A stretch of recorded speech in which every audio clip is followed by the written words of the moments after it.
पाकिस्तान को अब power play के अंदर एक पावर हिटर नहीं जितने चाहोगे मिलेंगे, क्योंकि 25 पावर हिटर तैयार तकरीबन हो ही चुके हैं, क्योंकि अब्दुल रज़ाक दिन रात उन पर मेहनत कर रहा है। अब्दुल रज़ाक ने खुद भी पाकिस्तान के लिए तकरीबन 168 छक्के लगा रखे हैं और इसी तरह वो जो ये स्ट्राइक फोर्स है इसे रेडी कर रहा है, जिसमें 25 खिलाड़ी मौजूद हैं। अगर आपको तफसील बताई जाए कि कौन सा प्लेयर कहां से आया, तो पूरे पाकिस्तान के कोने कोने के ये लड़के हैं जिनके अंदर जान है, जो कि गेंद को अपनी एबिलिटी और ताकत की वजह से बाहर फेंक सकते हैं। वो सारे के सारे शामिल हैं। अगर आपको नाम बताएं, अब्दुल समद है जिसका ताल्लुक फैसलाबाद से है और अब वो पेशावर ज़ल्मी की तरफ से PSL 10 भी खेलेगा और वो आपको नजर भी आया था पिछले चैंपियंस कप के अंदर छक्के लगाते हुए। उसकी ताकत का मुआवजा आप ऐसे कर लें कि वो इजीली गेंद को ग्राउंड के बाहर फेंक सकता है। जबकि इमाद बट होगा जिसका ताल्लुक सियालकोट से है और वो भी अपनी पावर हिटिंग के नाम से जाना जाता है। फिर आते हैं जी अली इमरान जिनका ताल्लुक इस्लामाबाद से है और फिर आते हैं जी आफाक अहमद जिसका ताल्लुक एबटाबाद से है। क्या खूबसूरत प्लेयर है, क्या खूबसूरत पावर हिटर है। जबकि सियालकोट से एक और पावर हिटर है, वो है आशिर महमूद।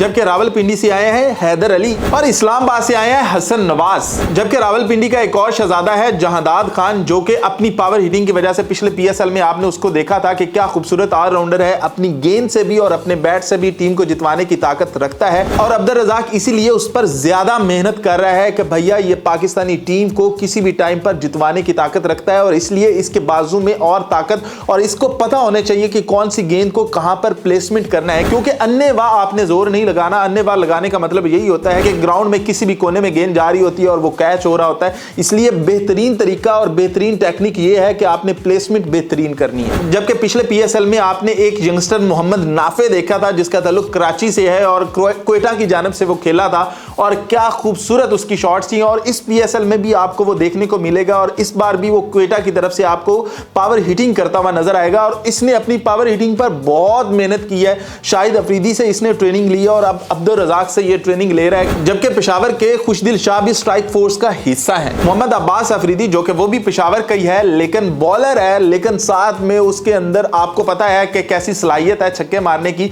तो इसलिए अब्दुल रज़ाक ने उसे भी चुना है अपने कैंप के लिए कि भैया मेरे कैंप में आ जाओ, मैं तुम्हें और बेहतर करता हूं और पॉलिश करता हूं। उसके बाद आते हैं जी मोहम्मद फैजान जिनका ताल्लुक फैसलाबाद से है और फिर आते हैं जी मोहम्मद सरवर आफरीदी, यानी कि आफरीदियों की लिस्ट में एक और आफरीदी का इजाफा होने वाला है। और अगर ये लड़का चल गया और अब्दुल रज़ाक से सही से टेक्निक इसने सीख ली तो आफरीदियों का नाम ये भी रोशन करेगा। और फिर आते हैं जी मुबस्सर खान जिसका ताल्लुक रावलपिंडी से ही है। मुबस्सर खान को आपने देखा भी होगा खेलते हुए, डोमेस्टिक में उसने काफी रन बना रखे हैं। और फिर आते हैं जी लाहौर के मोहम्मद इखलाक, अगर मैं गलत नहीं हूं तो ये विकेट कीपर बैट्समैन भी है। और फिर आते हैं जी बहावलपुर के मोहम्मद इमरान रंधावा, ये लड़का बहुत क्लीन और बहुत लंबी हिट्स लगाने की ताकत रखता है। और फिर आते हैं जी मोहम्मद इरफान खान, वो भी फैसलाबाद से ही हैं। और फिर आते हैं जी नासिर नवाज जिनका ताल्लुक भी रावलपिंडी से है। फिर साद मसूद की बारी आती है, वो भी रावलपिंडी से हैं। और फिर आते हैं जी शावेज इरफान जिनका ताल्लुक लाहौर से है। और फिर अगर बात कर ली जाए कराची के लड़के उस्मान खान की, तो वो भी क्लीन हिट लगाने की ताकत रखता है। और फिर आ जाते हैं जी यासर खान जिसका ताल्लुक भी रावलपिंडी से है। और फिर उनके साथ 6 कोचेस भी शामिल हैं जो कि उन पर मेहनत करेंगे और उम्मीद यही की जा रही है कि कुछ ऐसे बच्चे 5, 7, 10 बच्चे ऐसे निकल कर आए